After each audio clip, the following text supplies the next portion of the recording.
Hello friends, अस्तित्व 22 में आप सभी का स्वागत है। साथियों, हम आपके बीच कुछ खास अपडेट लेकर प्रेजेंट हो रहे हैं। जैसा कि साथियों आज का अपडेट है, ईपीएफओ ईपीएस 95 हायर पेंशन देने से बड़े बदलाव हुए। फरवरी 2025 से ये लागू होने की पूरी उम्मीद है। तो साथियों, अपडेट में बने रहने से पहले चैनल पर नए हो तो सब्सक्राइब करना ना भूलें, बेल आइकन को जरूर प्रेस करें ताकि हम आप सभी साथियों के बीच जो है ऐसे ही करंट अपडेट्स लेकर प्रेजेंट होते रहें, जिससे आप तक बहुत ही आसानी से जो है सारे नोटिफिकेशन आप सभी को मिलते रहे। साथियों, तो चलिए अपडेट पे हम विस्तृत चर्चा आपके बीच करते हैं। कृपया आप सभी साथी ध्यानपूर्वक सुनने का बिल्कुल प्रयास करें। तो चलिए आगे बढ़ते हैं अपडेट पे। जैसा कि साथियों, पेंशन भोगियों के लिए बहुत बड़ी खुशखबरी है कि हाल ही में कर्मचारी भविष्य निधि संगठन यानी ईपीएफओ ने पेंशन से जुड़े कई महत्वपूर्ण बदलाव किए हैं। इन बदलावों का उद्देश्य जो है वो पेंशन भोगियों को बेहतर सुविधाएं प्रदान करना और पेंशन प्रक्रिया को जो है बिल्कुल सरल बनाना है। तो इस लेख में साथियों हम यूपीएस 95 पेंशन योजना में हुए नए बदलावों यानी हायर पेंशन की प्रक्रिया और ईपीएफओ द्वारा जारी किए गए दिशा निर्देशों के बारे में हम विस्तार से जानेंगे। जैसा कि साथियों विस्तार से हम जानने का प्रयास करेंगे, तो साथियों ईपीएफओ ने जो है 1 जनवरी 2025 से केंद्रीकृत पेंशन भुगतान प्रणाली यानी सीपीपीएस लागू की है। तो साथियों इस नई व्यवस्था से पेंशन भोगियों को जो है अपनी पेंशन जो किसी भी बैंक शाखा से प्राप्त करने की बिल्कुल सुविधा मिलेगी। साथ ही ईपीएस 95 पेंशन को बढ़ाकर 7,500 रुपये करने की मांग पर भी सरकार जो है विचार कर रही है। तो साथियों आइए इन सभी महत्वपूर्ण बदलावों अपडेट्स के बारे में जो है हम विस्तार पूर्वक जानने का प्रयास करते हैं। तो साथियों ईपीएस 95 पेंशन योजना के बारे में एक संक्षिप्त विवरण हम आपके बीच उपलब्ध करा रहे हैं। इसके परिचय के बारे में हम जानने का बिल्कुल प्रयास करते हैं। तो साथियों ईपीएस 95 कर्मचारी पेंशन योजना 1995 जो कि ईपीएफओ द्वारा संचालित एक पेंशन योजना है। साथियों इस योजना के तहत जो है निजी क्षेत्र के कर्मचारियों को सेवानिवृत्ति के बाद मासिक पेंशन प्रदान की जाती है। तो वर्तमान में जो है इस योजना के तहत न्यूनतम पेंशन 1,000 रुपये प्रति माह है। विवरण और जानकारी हम आपके बीच साझा करते हैं। तो साथियों ईपीएस 95 के जो संचालन है वो कर्मचारी भविष्य निधि संगठन ईपीएफओ द्वारा किया जाता है और साथियों लाभार्थी जो है वो निजी क्षेत्र के कर्मचारी होते हैं। वर्तमान न्यूनतम पेंशन इनका 1,000 रुपये प्रति माह होता है। प्रस्तावित न्यूनतम जो है कि 7,500 रुपये प्रति माह पेंशन होती है। लागू होने की तिथि साथियों 1995 और हाल के बदलाव की सीपीपीएस लागू हुआ है तो 1 जनवरी 2025 से। तो साथियों ईपीएफओ द्वारा जो है जारी किए गए दिशा निर्देश के बारे में हम जानकारी लेते हैं। तो जैसा कि ईपीएफओ ने हाल ही में कई महत्वपूर्ण दिशा निर्देश जारी किए हुए हैं जो पेंशन भोगियों के लिए साथियों लाभदायक है। तो इन दिशा निर्देशों का उद्देश्य जो है वो पेंशन प्रक्रिया को बिल्कुल सरल और पारदर्शी बनाना है। साथियों तो फिर चलते हैं, हम बात करते हैं कि ईपीएफओ द्वारा जारी किए गए दिशा निर्देश क्या हैं।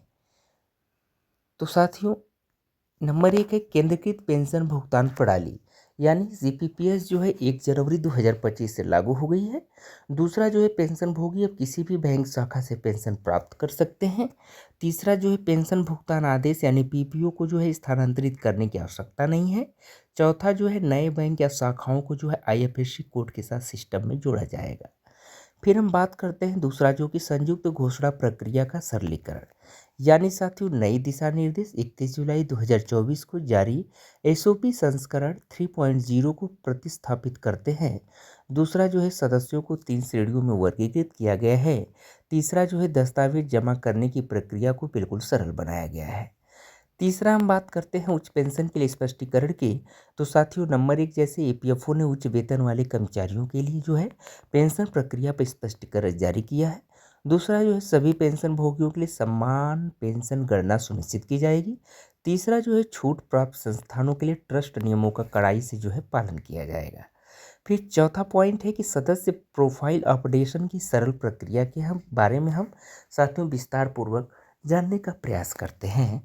तो जैसे इसको भी पॉइंट वाइज एक्सप्लेन कर रहे हैं। तो नंबर 1 है आधार सत्यापित यूएएन वाले सदस्य जो है अब बिना किसी दस्तावेज अपलोड किए व्यक्तिगत जानकारी अपलोड अपडेट कर सकते हैं। दूसरा पॉइंट है 1 अक्टूबर 2017 से पहले जारी यूएएन के लिए कुछ मामलों में जो है नियोक्ता का प्रमाणीकरण आवश्यक होगा। फिर साथियों हम ईपीएस 95 पेंशन बढ़ाने की मांग करते हैं, उसके बारे में जानकारी लेते हैं। तो साथियों ईपीएस 95 पेंशन योजना के बारे में जो है कि पेंशन भोगियों ने लंबे समय से न्यूनतम पेंशन को बढ़ाने की मांग कर रहे हैं। जैसा कि वर्तमान में 1,000 रुपये की न्यूनतम पेंशन को अपर्याप्त मानते हुए पेंशन भोगियों ने इसे बढ़ाकर जो है 7,500 रुपये करने की मांग की है। फिर साथियों हम पेंशन भोगियों की कुछ प्रमुख मांगों के बारे में बात करते हैं आपके बीच। तो जैसे न्यूनतम पेंशन जो है 7,500 रुपये प्रति माह की मांग है। फिर दूसरा जो है महंगाई भत्ता यानी डीए में वृद्धि की बात है। पेंशन भोगियों और उनके जीवन साथियों के लिए मुफ्त चिकित्सा उपचार की बात हो रही है। तो फिर साथियों जैसा कि 10 जनवरी 2025 को ईपीएस 95 पेंशन भोगियों के एक प्रतिनिधिमंडल ने वित्त मंत्री निर्मला सीतारमण से मुलाकात की। 10 जनवरी 24 को 10 जनवरी 25 को ईपीएस 95 पेंशन भोगियों के एक प्रतिनिधिमंडल ने वित्त मंत्री निर्मला सीतारमण से मुलाकात की और अपनी मांगों को रखा। यानी वित्त मंत्री ने आश्वासन दिया कि उनकी मांगों पर गंभीरता से विचार किया जाएगा। फिर साथियों हम हायर पेंशन प्रक्रिया और अपडेट के बारे में जानकारी लेते हैं। तो साथियों ईपीएफओ ने जो है हायर पेंशन के लिए आवेदन करने वाले कर्मचारियों के लिए कुछ महत्वपूर्ण अपडेट जारी किए हुए हैं। जैसे नंबर 1 है आवेदन की अंतिम तिथि जो है वो 31 जनवरी 2025 है। दूसरा जो है नियोक्ताओं को 15 जनवरी 2025 से ईपीएफओ द्वारा मांगे गए स्पष्टीकरण पूरे करने हुए। तीसरा जो है कुल 17,48,775 आवेदन प्राप्त हुए जो कि 16,282 पेंशन भुगतान आदेश जारी किए गए। उसके बाद 2,60,000 आवेदन जो है अस्वीकार कर दिए गए। फिर साथियों हम बात करते हैं हायर पेंशन के लिए पात्रता क्या होनी चाहिए। तो जैसा कि नंबर 1 है कि 1 सितंबर 2014 से पहले ईपीएस का सदस्य होना चाहिए। दूसरा जो है वेतन सीमा 15,000 रुपये से अधिक होना चाहिए। तीसरा जो है नियोक्ता और कर्मचारी दोनों को संयुक्त विकल्प देना होगा। फिर साथियों हम ईपीएफओ की नई पहल के बारे में बात करते हैं ऑनलाइन सेवाओं की। तो ईपीएफओ ने पेंशन भोगियों की सुविधा के लिए जो है कई ऑनलाइन सेवाएं शुरू की है। जैसे नंबर 1 है ईवीएन आधार लिंकिंग। दूसरा है डिजिटल जीवन प्रमाण पत्र जमा करना। तीसरा है पेंशन का ऑनलाइन ट्रांसफर। चौथा है शिकायत निवारण प्रणाली। यानी साथियों इन ऑनलाइन सेवाओं से जो है पेंशन भोगियों को अपने घर बैठे ही अधिकांश कार्य करने में मदद मिलेगी। तो फिर हम बात करते हैं ईपीएस 95 पेंशन बढ़ाने के लाभ के बारे में। तो साथियों यदि सरकार जो है ईपीएस 95 पेंशन को बढ़ाकर 7,500 रुपये करती है तो इसके निम्नलिखित लाभ होंगे। जैसे इसको भी पॉइंट वाइज हम आपके बीच एक्सप्लेन करते हैं। तो साथियों नंबर 1 है पेंशन भोगियों की आर्थिक स्थिति में सुधार होगा। दूसरा पॉइंट बेहतर जीवन स्तर होगा। तीसरा जो है स्वास्थ्य देखभाल पर अधिक खर्च करने की क्षमता बढ़ेगी। चौथा जो है आर्थिक सुरक्षा में वृद्धि होगी। पांचवा जो है समाज में वरिष्ठ नागरिकों का सम्मान होगा। फिर हम चुनौतियों और आगे के रास्ते के बारे में बात करते हैं। तो जैसा कि साथियों ईपीएस 95 पेंशन को बढ़ाने की मांग जो है जायज होने के बावजूद इसमें कुछ चुनौतियां हैं। जैसे नंबर 1 है वित्तीय बोझ। यानी पेंशन में वृद्धि से जो है सरकार पर अतिरिक्त वित्तीय बोझ पड़ेगा। फिर दूसरा है फंड की उपलब्धता। यानी साथियों ईपीएफओ को जो है अतिरिक्त धन की आवश्यकता होगी। तीसरा जो है नीतिगत निर्णय। यानी साथियों सरकार को विभिन्न हितधारकों के हितों को ध्यान में रखना होगा। फिर साथियों इन चुनौतियों के बावजूद सरकार जो है पेंशन भोगियों की मांगों पर गंभीरता से विचार कर रही है। जैसा कि आने वाले समय में इस संबंध में कोई ठोस निर्णय लिया जा सकता है। तो इसका निष्कर्ष निकल के आता है कि ईपीएफओ द्वारा किए गए हालिया बदलाव और ईपीएस 95 पेंशन बढ़ाने की मांग जो है पेंशन भोगियों के लिए आशा की किरण है। साथियों केंद्रीकृत पेंशन भुगतान प्रणाली जो है सीपीपीएस यानी अन्य सरलीकृत प्रक्रियाओं से पेंशन भोगियों को बड़ी राहत मिलेगी। हालांकि पेंशन में वृद्धि जो है एक जटिल मुद्दा है, लेकिन सरकार जो है इस पर गंभीरता से विचार कर रही है और पेंशन भोगियों को सलाह दी जाती है कि वे ईपीएफओ की आधिकारिक वेबसाइट पर नज़र रखें और समय समय पर जारी होने वाले अपडेट्स का जो है पालन करें। साथ ही अपने ईवीएन को आधार से लिंक करना और डिजिटल जीवन प्रमाण पत्र जो है जमा करना न भूलें।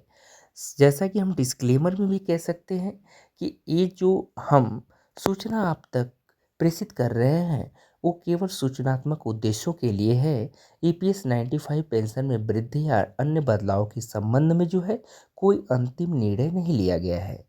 आप सभी साथियों को सलाह दी जाती है कि वे किसी भी कार्रवाई से पहले ईपीएफओ की आधिकारिक वेबसाइट या अधिकृत स्रोतों से पुष्टि कर ले। तो जैसा कि आप तक जो भी सूचना हम प्रेषित कर पाए हैं वो मात्र साथियों इंटरनेट द्वारा प्राप्त की हुई सूचना है। अस्तित्व न्यूज़ 22 जो है इस खबर की पुष्टि नहीं करता। अधिक पुष्टि एवं सत्यापन के लिए आप सभी साथियों से आग्रह है कि आप सभी कृपया ऑफिशियल वेबसाइट पर जाकर जांच कर लें, उसके बाद इस पर विचार करें। तो आप सभी का हम चैनल पे बने रहने के लिए बहुत बहुत आभार प्रकट करते हैं। साथ ही साथ एक बार पुनः फिर से कहना चाहेंगे कि आप सभी साथी यदि चैनल पे नए हों तो सब्सक्राइब करना नहीं भूलिएगा, बेल आइकन को जरूर प्रेस करिएगा ताकि हम आपके बीच ऐसे ही साथियों करंट अपडेट से लेकर प्रेजेंट होते रहेंगे, जिससे आप सभी साथियों तक बहुत ही आसानी से सारे नोटिफिकेशन आपको मिलते रहेंगे। तो चलिए आप सभी का अस्तित्व न्यूज़ 22 चैनल पर आप सभी का बहुत बहुत स्वागत है। बहुत बहुत धन्यवाद दोस्तों। Thank you so much. I love you दोस्तों।